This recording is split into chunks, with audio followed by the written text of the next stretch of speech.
हमारे भारत देश को आज़ाद कराने में बहुत से वीर सपूतों ने अपना योगदान दिया गया है। उन्हीं में से एक वीर सपूत आप जिनकी जयंती को पूरे हिंदुस्तान में बड़े हर्षोल्लास के साथ मनाया जाता है। आप लौह पुरुष सरदार वल्लभ भाई पटेल जी की 150वीं जयंती में आप सभी लोग उपस्थित हुए हैं।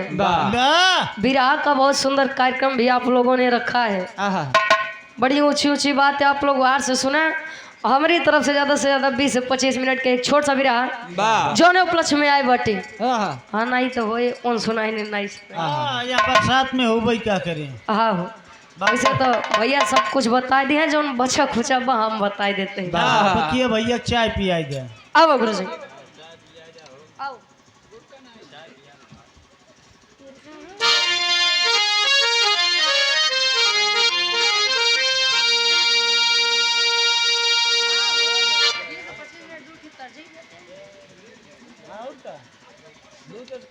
आओ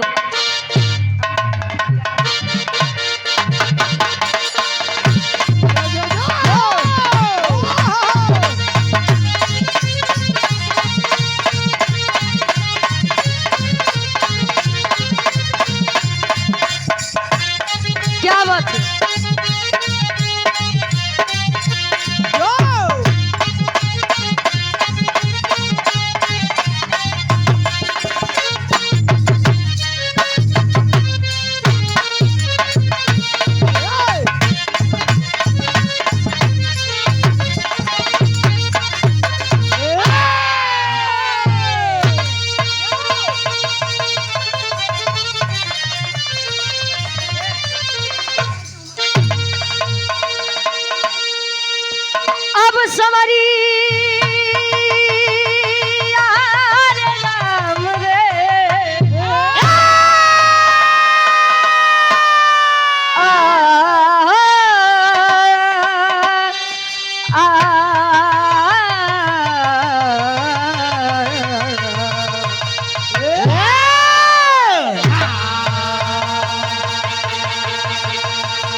कवि जी भूमिका के बारे में भाव देते हैं।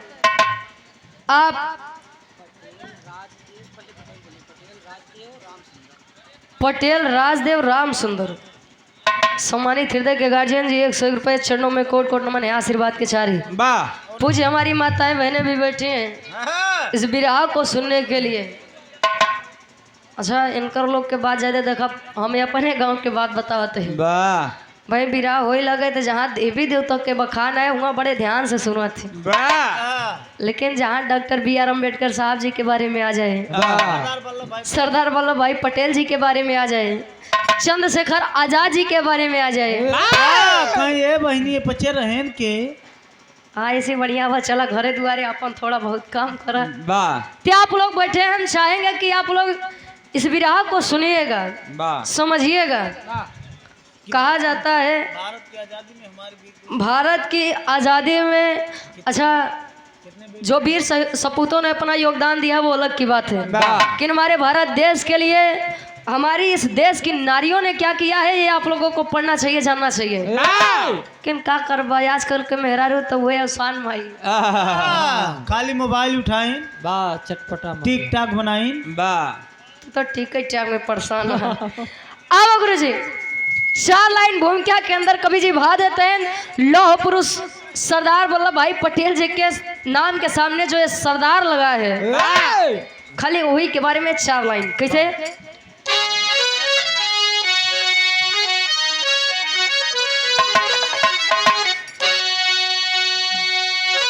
सरदार दुनिया में नाम अमर दमदार कहते सब सरदार को सरदार बिन रो रही मेदनी याद सब करते हैं सबकी सरदार को। सरदार जन्मे है नाडियाड में, गुजरात में जाने सब सरदार को।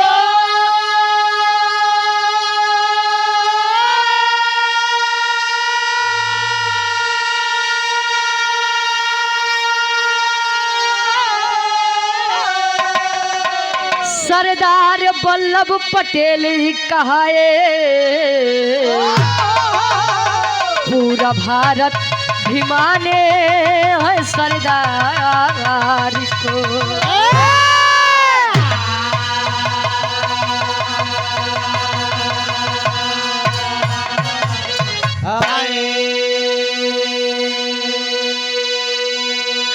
सरदार वल्लभ पटेल कहाए, पूरा भारत भी माना है सरदार को। ए भैया, सरदार एक ऐसा नाम है जो किसी परिचय के मोहताज नहीं है। और बिरहा को सुनने वाले बुद्धिजीवी लोग बैठे हैं, तो एक बात मेरी कान खोल कर आप लोग सुनिएगा। हमारे भारत देश के लिए सभी ने बराबर का योगदान दिया है, लेकिन आज राम शिरोमन पटेल जी, हृदय के गार्जियन जी, सम्मानित बाबू जी, आपके द्वारा 111 रुपए चरणों में कोट कोट हमारे आशीर्वाद के चाह रहे हैं। हाँ, डंडा वाले। अगर भारत देश में अच्छा, बाबूजी के बेटे हैं बिंदु पटेल जी, बेटी हैं बिंदु पटेल जी, ये 21 रुपए चरणों में कोट कोट हमारे आशीर्वाद के चाह रहे हैं। भारत देश हमारा 15 अगस्त 1947 को आजाद हुआ था। संविधान को बनाने में 2 वर्ष 11 माह 18 दिन लगा था। अगर भारत देश को आजाद कराने वाला भी यह सोच लेता कि मैं सिर्फ अपने जाति और बिरादरी वालों को संविधान में अधिकार दिलवाऊंगा, तो शायद आज इस भारत देश में समानता न होती। पहले के लोग हर एक चीज में कर लगाते थे। आपको किसी के साथ बैठने का अधिकार नहीं था, शूद्र कहलाते थे हमें और आप। गले में हांडी, पीछे झाड़ू लटका कर घूमते थे। लेकिन संविधान की देन है कि आप आज लोग बराबर सम्मान से बैठे हैं और सम्मान से बिरहा सुन रहे हैं, हम लोग सम्मान से बिरहा गा रहे हैं। ए भैया, हमरे कहानी के तनी आप लोग ध्यान से समझिए। बिरहा में कवि जी बहुत सुंदर गजल के भाव देते हैं। कैसे?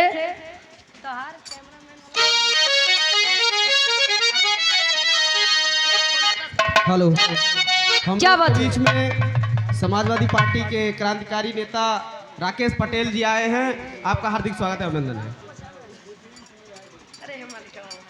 चलो बोलो।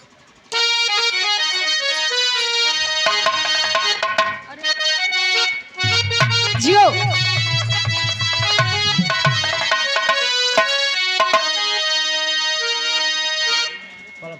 नायक कहे नायिका से का कहे। अच्छा, पुरान चीज में बड़ा दम होता, जैसे पुरान चाउर, पुरान गुड़, पुरान दारू, पुरान मेहरारू। अच्छा, पुरान मेहरारू माने जैसे तार काकी माई है। अच्छा, सही कहा था। जवन संस्कार, जवन सभ्यता काके माई लोग के अंदर मिल जाए, आज के जनरेशन वाली के अंदर न मिले। ये सूट पहने वाली हैं। अच्छा, पहले के लोग कम पढ़ा लिखा रहे, लेकिन अपने से बड़े के प्रति, अपने से छोटे के प्रति प्रेम भाव, सम्मान, इज्जत दोनों था। आज के लोग जितने पढ़ते हैं, सम्मान के स्तर उतने कम हो चला जाता है, संस्कार उतना कम होता जा रहा है। लड़का कहे लड़की से कैसे? अरे जायदा महाराज का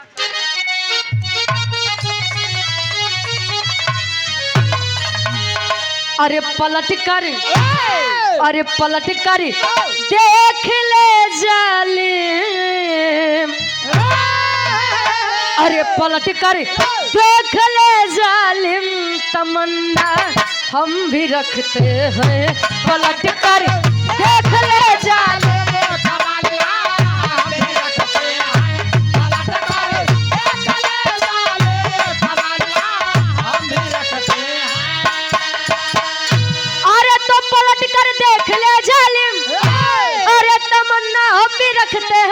तमन्ना हम भी रखते हैं। अरे अगर तुम हुस्न रखती हो जवानी, हम भी रखते हैं। अगर तुम हुस्न रखते हो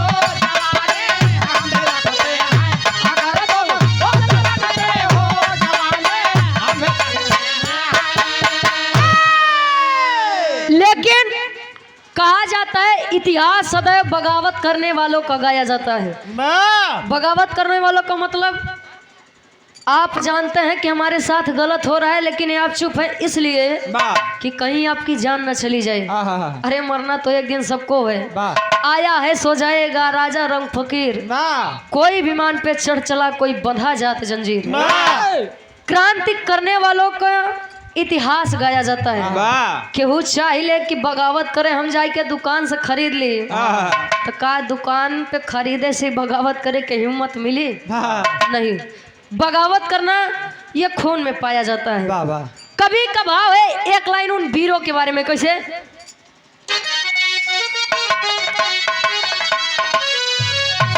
अरे वीर जब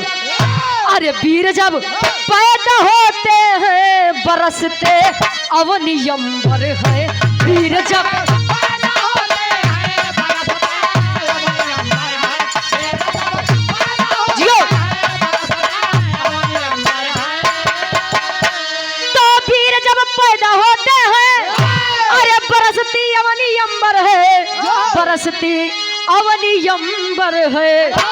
तो खुशी हो मेदनी कहती सूर्य की कीर्ति सुंदर है।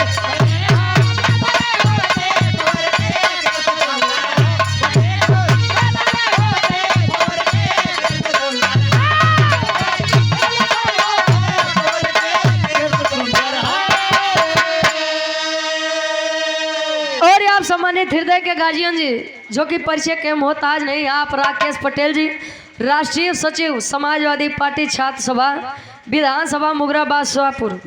ये गार्जियन जी के द्वारा 2000 रुपए का सहयोग हुआ है पूरी कमेटी को। चरणों में कोट कोट नमन है, आशीर्वाद के चारे। कहे वीर जब पैदा होते हैं अरे बरसती अवनी अंबर है। वीर जब पैदा होते हैं तब पहले के लोग भाई एक बात आप लोग सुना कि अपने बात पे टिके के चाहिए। जो पानीदार मर्द होते हैं उन अपने बात पे टिकत है। पहले के लोग कहे रघुकुल रीति सदा चली आई। मेहरारू पर जुलूम ढाई। अरे यार तोहर तो बात ये लगभग कहे रघुकुल रीति सदा चली आई। अरे प्राण जाई पर वचन न जाई। बात खातिर अपन जान दे दे लेकिन बात पीछे नहीं हटत रहे। लेकिन आज के जनरेशन वाले सुवेरे का कहता संझा का हो जात बा कुछ तो पता नहीं चलत बा। हमरे बिरहा के कहानी के शुरुआत यहीं से बा। कैसे गुरुजी? अब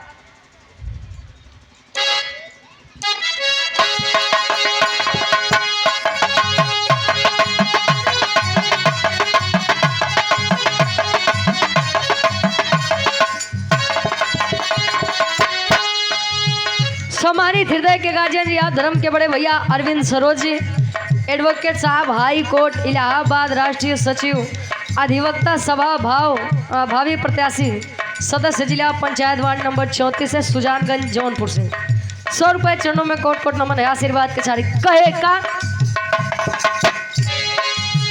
31 अक्टूबर 1875 की बात सही।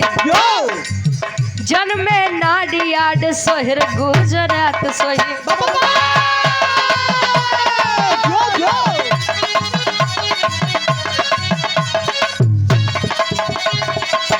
धर्म के बड़े भैया चंद्रपाल जी 51 रुपये आशीर्वाद के सारी। कहे हर्षित है आंगन जिनकी माता लाडी देवी, पिता झवेर भाई लड़ते लड़ाई है।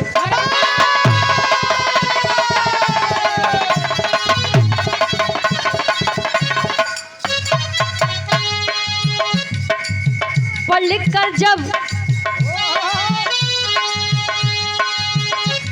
कर जब मैट्रिक पास करते हैं, पढ़ाई किए मैट्रिक जब पास हुए तो मन में विचार करते हैं। मन में विचार है उन महान पुरुष का क्या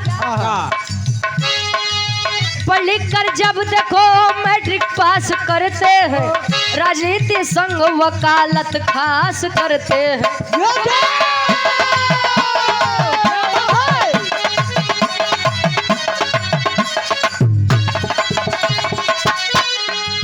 सोचे सरदार आखिर क्या होगा वकालत से, सोचे सरदार क्या होगा वकालत से, सोचे सरदार क्या होगा तब वकालत से, सोचे सरदार क्या होगा ये वकालत से, दिल में दर्द उठा देश की अब हालत से।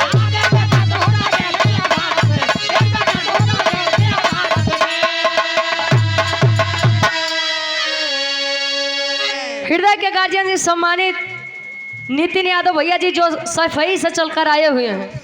गार्जियन जी आप जिला प्रवक्ता युवजन सभा जौनपुर, जिला पंचायत सदस्य प्रत्याशी वार्ड संख्या 41 मछली शहर से सफाई से आप चलकर आए हुए हैं। 500 रुपये और 1100 रुपये का सहयोग हुआ है पूरी कमेटी के दौरान। आशीर्वाद के चाह रही कि हम बच्चे अपनी कला में कामयाब रहे। ए भैया कहानी की आप लोग ध्यान दिया, 31 अक्टूबर 1875 में नाडियाड गुजरात में माता लाड देवी और पिता झवेर भाई जी के घर में एक संतान हुआ जिन्हें लोग सरदार पटेल के नाम से जानते हैं। ए भैया सरदार पटेल बचपन से ही बड़े दृढ़ संकल्प के थे। धीरे धीरे समय बीता, जब मैट्रिक की परीक्षा को पास किए, 16 वर्ष के जब हुए तो पहले के समय में लोग बड़े कम उम्र में लड़कन के शादी करवा देते। भैया बाल विवाह ज्यादा चलत रहा पहले। शादी हुई, पत्नी का नाम झवेरवा देवी, 2 बच्चे जन्म लिए। जब मैट्रिक पास किए तो सरदार पटेल इस भारत के दशा को देखकर बड़े व्याकुल हुए। और जब व्याकुल हुए तो उन्होंने अपने मन में सोचा कि मैं अपने भारत देश के लिए कुछ करना चाहता हूँ। मैं अपने भारत देश के लिए अपनी सांस की एक एक आखिरी सांस तक अपने भारत देश के लिए कुछ ना कुछ करूँगा।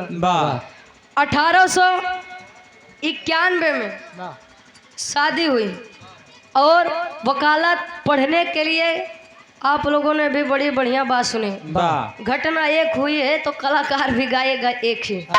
समझने का और समझाने का अपना अपना एक तरीका होता है, अपना अपना एक तजुर्बा होता है। हमरे बिरहा में बहुत सुंदर गीत के भाव कोनो लड़का कोनो लड़की के तारीफ करे कैसे। धर्म के बड़े भैया ललन यादव जी 100 रुपये आशीर्वाद के सारी। अब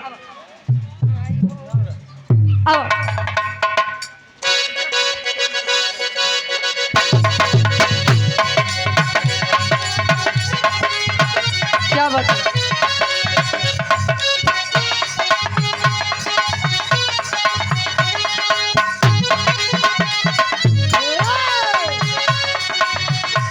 लड़का लड़की के तारीफ करे। वैसे कोई चीज यदि सुंदर लग जाए, आंखों को सुंदर लग जाए तो लोग उसकी तारीफ बड़ी बढ़िया करते हैं। लड़का कहे कौना देवता के गाढ़ल सवारल हो,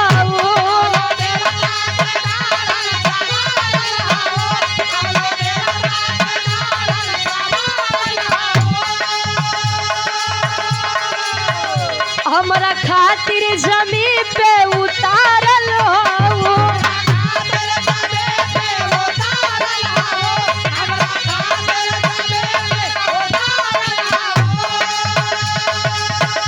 कौना देवता के गढ़ल संवारल हो, हमरा खातिर जमीन पे उतारल हो। तोहर अखिया बकैले दीवाना ये जाना बड़ू अनमोल, मोल ऐसन खजाना तोहर जोड़ा ना दोसर जनाना ये जाना बारू।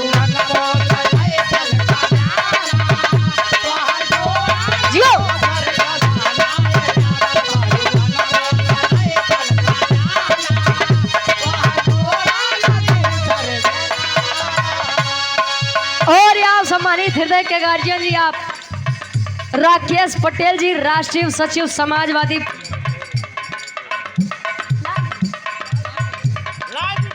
सम्मानित हृदय के गार्जियन जी लंदन करने पढ़ाई सरदारी चले।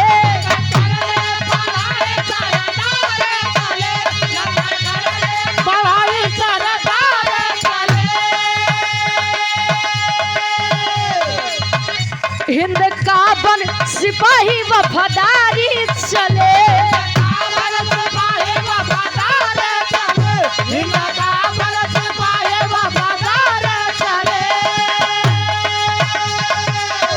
लंदन करने पढ़ाई सरदारी चले। हिंद का बन सिपाही वफादारी चले। कैले बैरिस्टर के जम के पढ़ाई ये बाबू लौटे भारत में था की जमाई। बन के वकील शोहरत कमाई ये भाई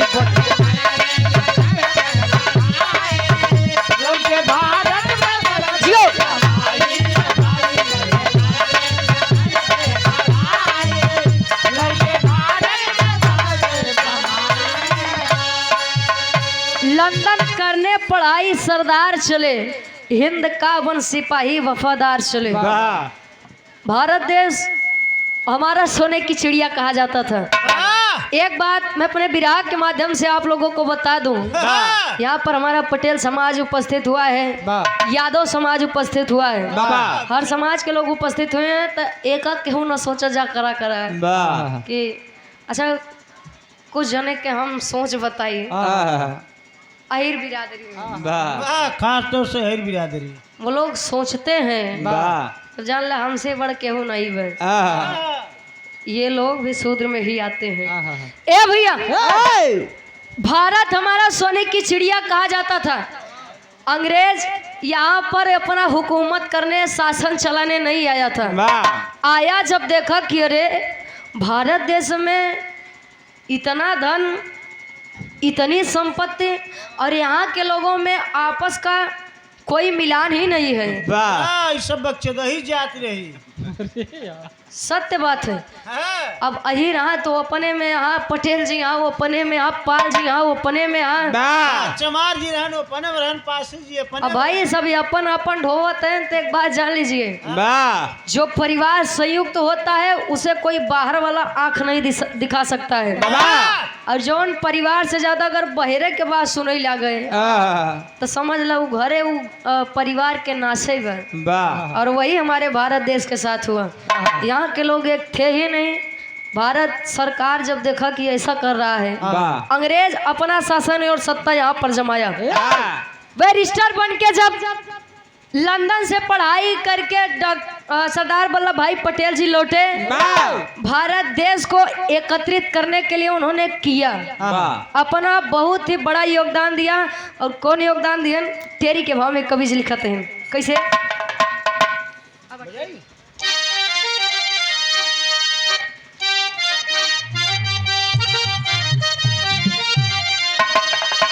अरे भारत का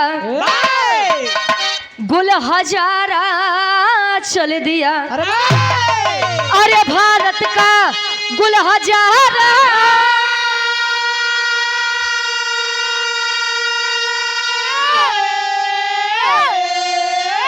अरे भारत का गुल हजारा चल दिया। तो कारवा क्रांति का वल्लभ ने संवारा यार संवारा यार संवारा।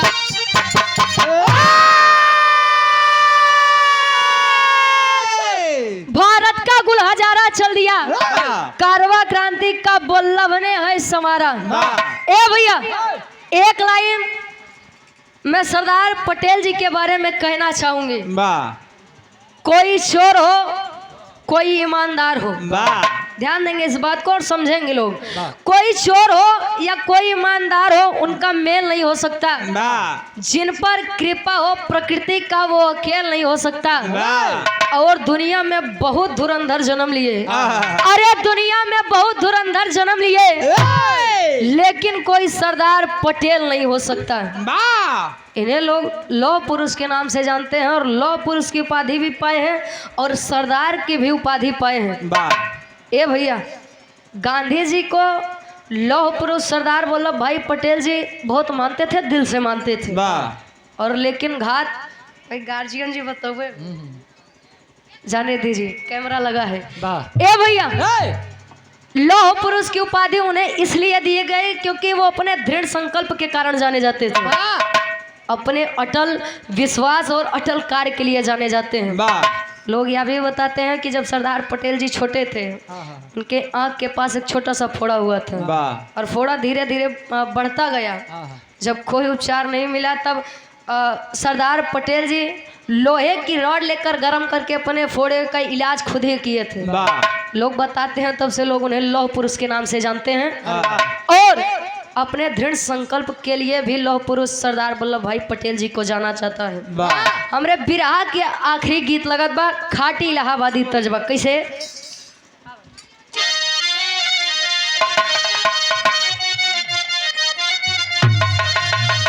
आए हाय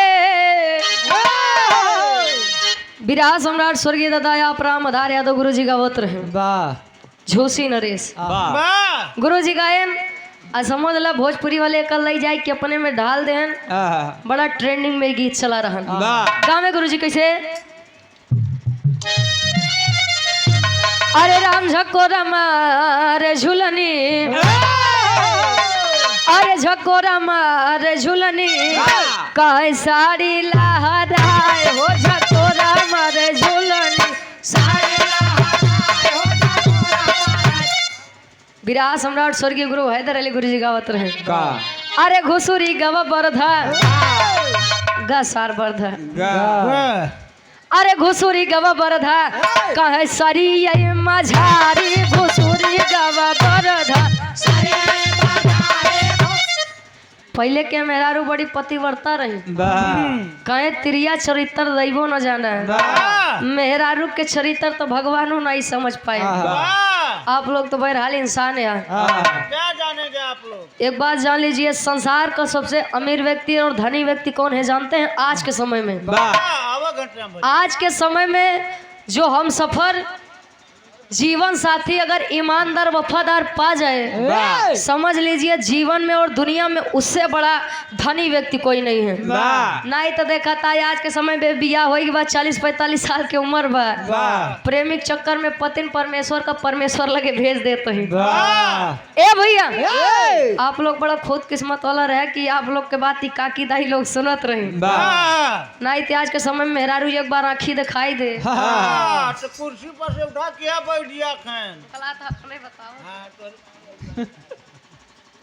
पार्वती जी, लक्ष्मी जी और सरस्वती जी से कैसे?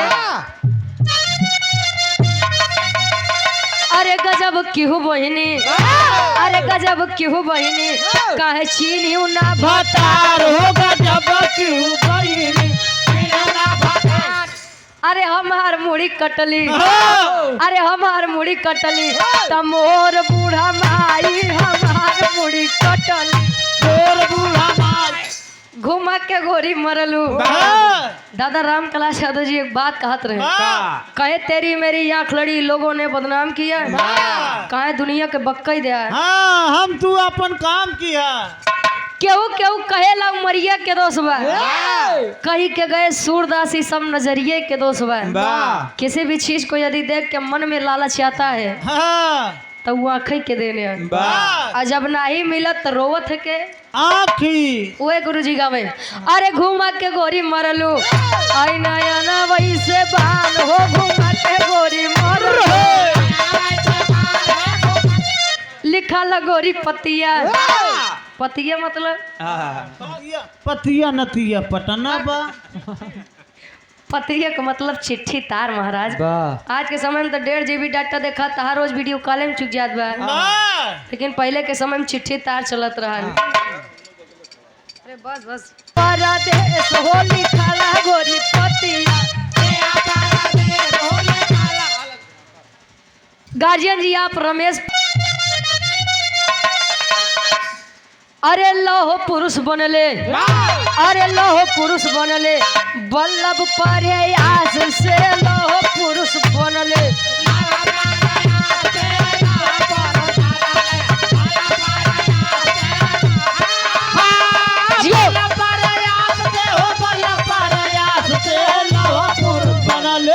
वल्लभ प्रयास से लौह पुरुष बनले।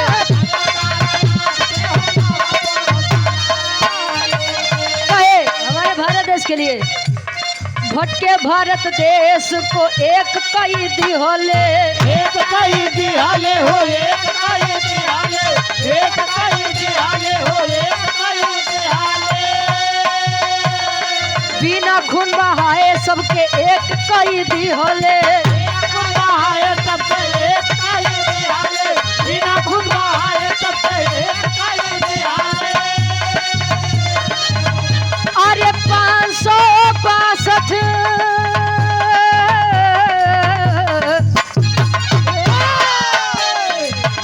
अरे 562 लिया कर लेकर खेस हो बने सरदार। लोहपुर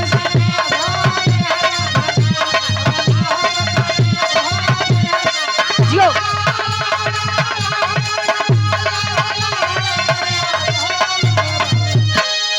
गलत प्रयास से लोहपुर से बनले।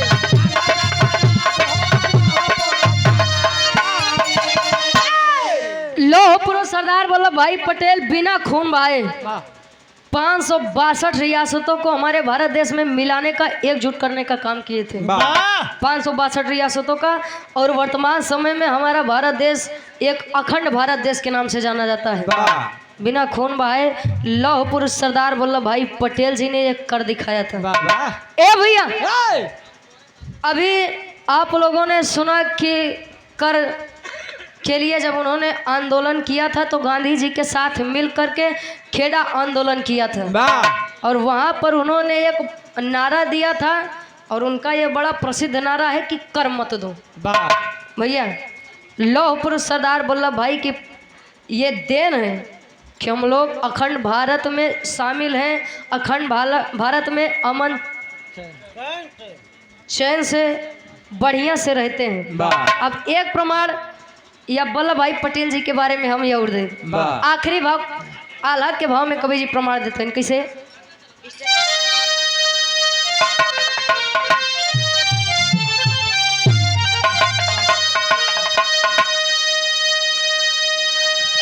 हाय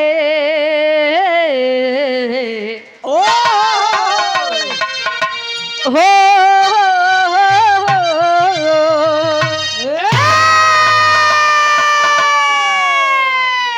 अरे दुनिया के सबसे बड़ी मूर्ति बनल हो बाटे।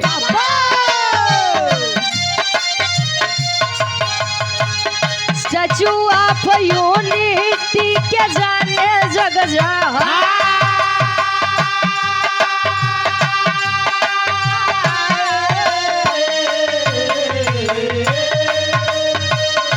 गुजरात नर्मदा नदी के किनारवा पंचो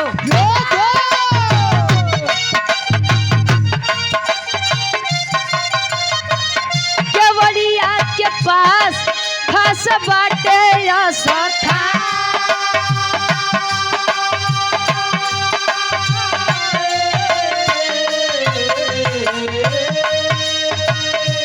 एक 182 मीटर जेकर बा ऊंचाई बाबू।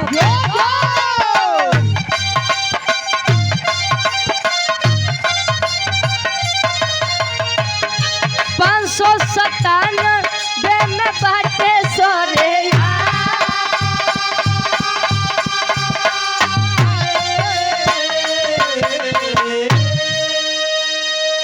इंदल पटेल हृदय के गार्जियन जी 51 रुपये आशीर्वाद लागू हुआ 26 जनवरी 1950 को। ए भैया, धीरे धीरे समय बीता। जब गांधी जी की मृत्यु हुई तो गांधी जी और वल्लभ जी में बहुत बनती थी। और गांधी जी के कहने से ही वल्लभ जी देश के पहले प्रधानमंत्री नहीं बने थे। अपने बात पर उन्होंने अपनी बात पर खरे उतरे थे। धीरे धीरे समय बीता और गांधी जी के देहांत के बाद धीरे धीरे वल्लभ जी का भी बीमारी के कारण शारीरिक स्तर बिगड़ने लगा। एक बार दिल का दौरा पड़ा, कुछ नहीं हुआ। हमारे महान गार्जियन जी को दोबारा जब दिल का दौरा पड़ा तो 15 दिसंबर सन 1950 में गार्जियन जी ने मुंबई में आखिरी सांसें ली थी। और नर्मदा नदी के किनारे गुजरात में सबसे बड़ी मूर्ति, विश्व की सबसे बड़ी मूर्ति स्टैच्यू ऑफ यूनिटी, जो कि सरदार वल्लभ भाई पटेल जी की बनी हुई है। शायद ही उतनी बड़ी मूर्ति हमारे किसी भी नेता की, किसी भी वीर सपूत की बनी हो। सबसे बड़ी, विश्व की सबसे बड़ी मूर्ति है स्टैच्यू ऑफ यूनिटी। गुजरात में नर्मदा नदी के किनारे स्थित है। आखिरी में खानदान के पचेवा और अपने गीत के माध्यम से एक बार पुनः इस महान आत्मा को भावभीनी श्रद्धांजलि अर्पित करते हो। आखिरी भाव खड़ी के भाव में।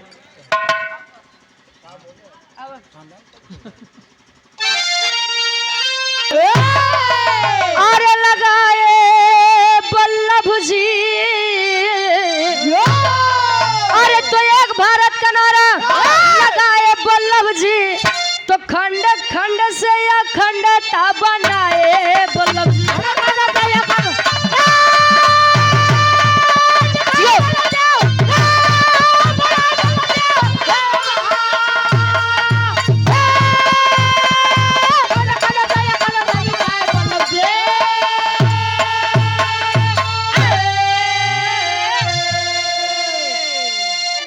जात पात हो तो मन से काम कैले सकती विश्वास।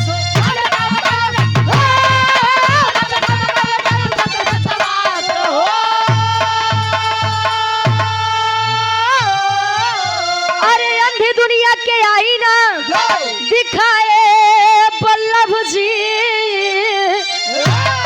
अरे अंधी दुनिया के आईना दिखाए वल्लभ जी, तो खंड खंड से अखंडता बनाए वल्लभ।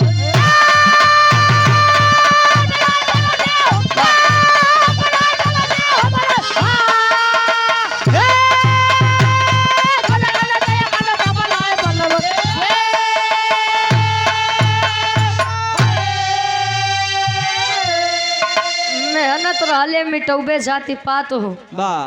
समाज हमारा एक ऐसे गर्त में डूबा जा रहा है। सब चीज जानने के बाद भी, समझने के बाद भी, अगर हम और आप गलती करते हैं तो एक उंगली अगर दूसरे की तरफ है आप करेंगे तो 3 उंगली हमारे तरफ भी इशारा करती हैं कि पहले अपने आप को देखिए। समझ लीजिए ये नीम का पेड़ है, छोटा सा उदाहरण। ये नीम का पेड़ है, अगर कोई आके कह रहा है नहीं भाई ये नीम का नहीं, ये आम का पेड़ है, आपको आंखों से दिख रहा है नहीं भाई ये नीम ही का पेड़ है, लेकिन अगर तुम माना था कि नहीं ये सही कहा, तेने बुद्धिजीवी है, जानकार है, तो उसमें गलती उनकी है या हम में है? पहले हमारा समाज सुधारी है, उसके बाद सत्य और असत्य तर्क वितर्क करना आप लोग भी समझ जाएंगे। आखिरी में खानदान के परिचयवा सम्मानित कहे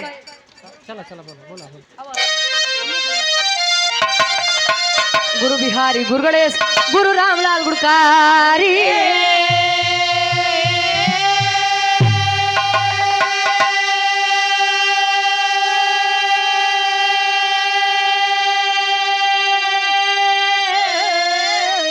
अरे स्वर्ग से चंदिका कवि बच्चन जी बने पुजारी।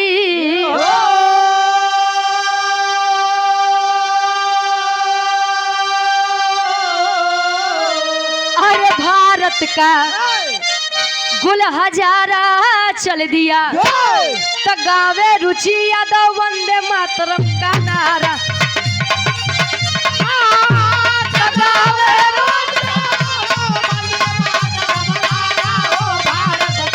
गुल हजारा चल दिया,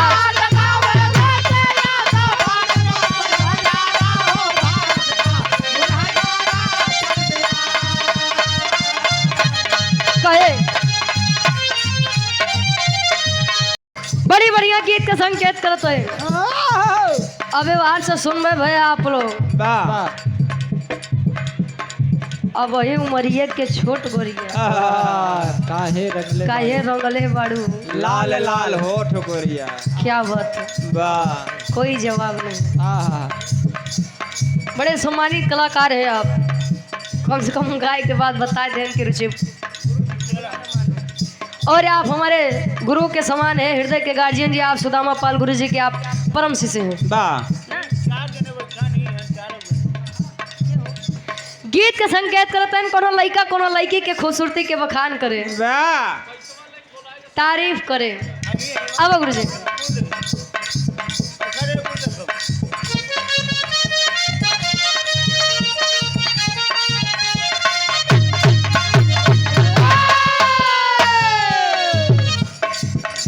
लड़का कहे का दिल में बढ़े बेचैनी,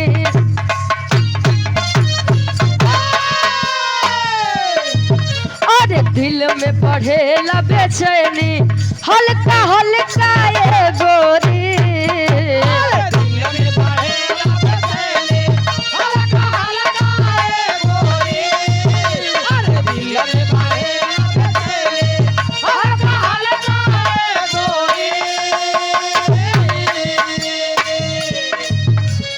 दिल में बढ़ेला बेचैनी, हल्का हल्का ये गोरी, जब बाहरी के घूमे लो, जब बाहरी के घूमे लो, लिपस्टिक ललका ये गोरी, जब बाहरी के घूमे लो, लिपस्टिक ललका ये गोरी, जब बाहरी के घूमे लो,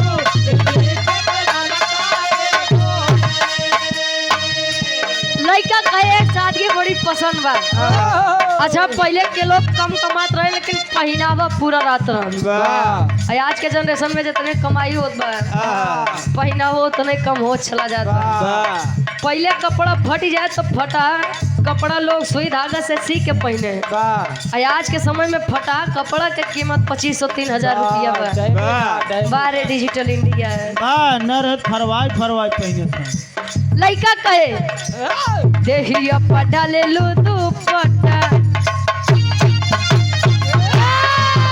अरे देहिया पटा ले लो दुपट्टा, माला माला खाए गोरी, देहिया पटा ले लो दुपट्टा, माथा वाला खाए गोरी, अरे देहिया पटा ले लो दुपट्टा, माथा वाला खाए गोरे।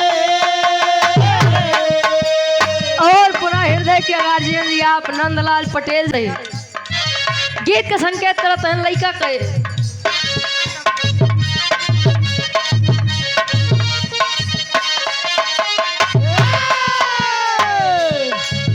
पहले से ज्यादा लगीला चॉकलेटी, पहले से ज्यादा लगीला चॉकलेटी, पहले से ज्यादा लगीला चॉकलेटी,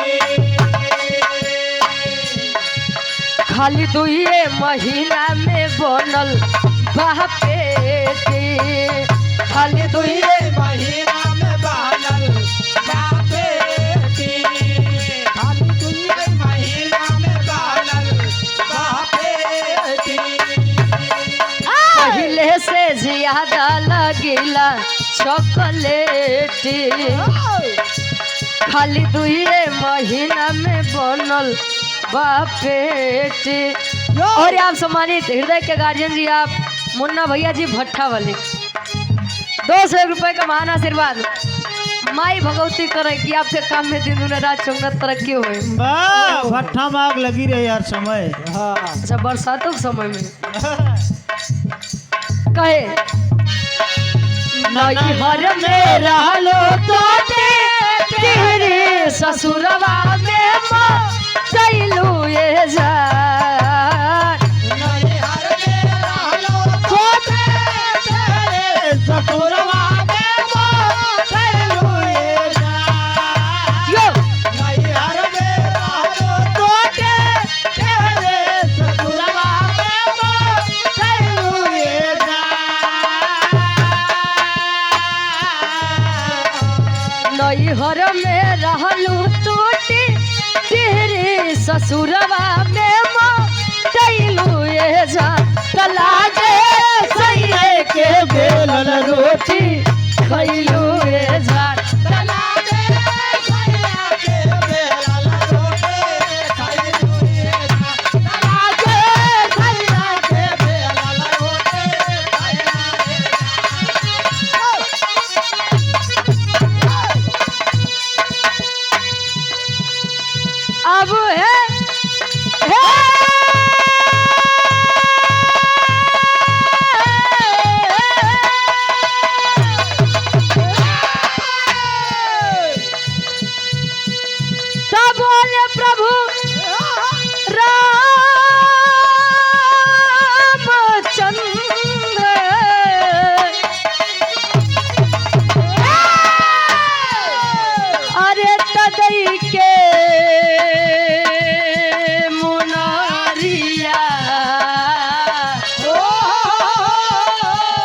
हनुमत जल्दी अइहा, अरे हनुमत जल्दी अइहा, अरे तलई के मोरा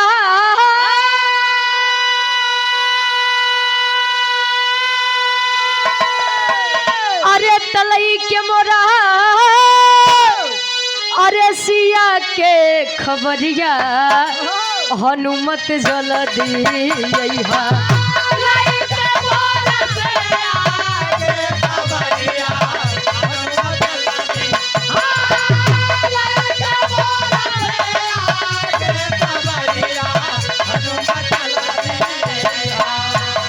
प्रभु श्री रामचंद्र जी हनुमान जी से कह रहे हैं सात सम ए भैया हनुमान जी का खोजे बोते भेजत है माई सीता के कहे बेटा हनुमान ए बेटा हनुमान आई ले मुनरी जब सीता जी पूछ गए तो ये थे जान जाइए कि तू हमार भेजल दूत है कहे सात समुंदर पार रावण के देश में सात समुंदर पार रावण के देश में सात समुंदर पार रावण के देश में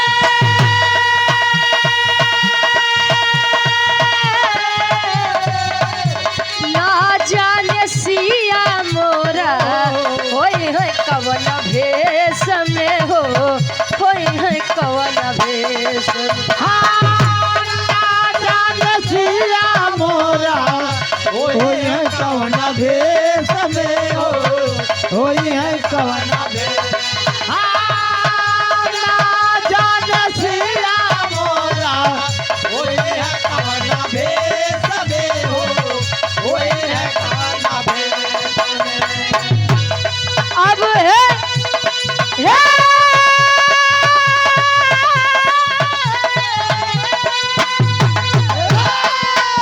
और आप सम्मानित हृदय के गार्जियन जी जो कि रामचंद्र बोले प्रभु रामचंद्र दई के मुनारिया अरे हनुमत जल्दी अइहा हनुमत जल्दी अइहा अरे तलई के मोरा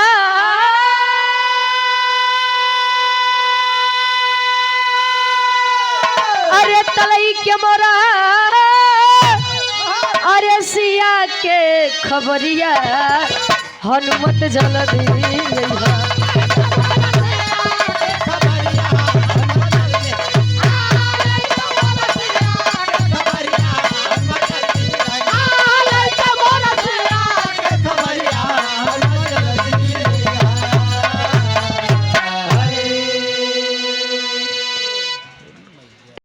कितनी माताओं ने अपने बच्चे को खोया, अरे वाह, ना जाने कितनी पत्नियों ने अपने पति को खोया, ना जाने कितने भाई ने अपने बहन को खोया और बहन ने अपने भाई को खोया।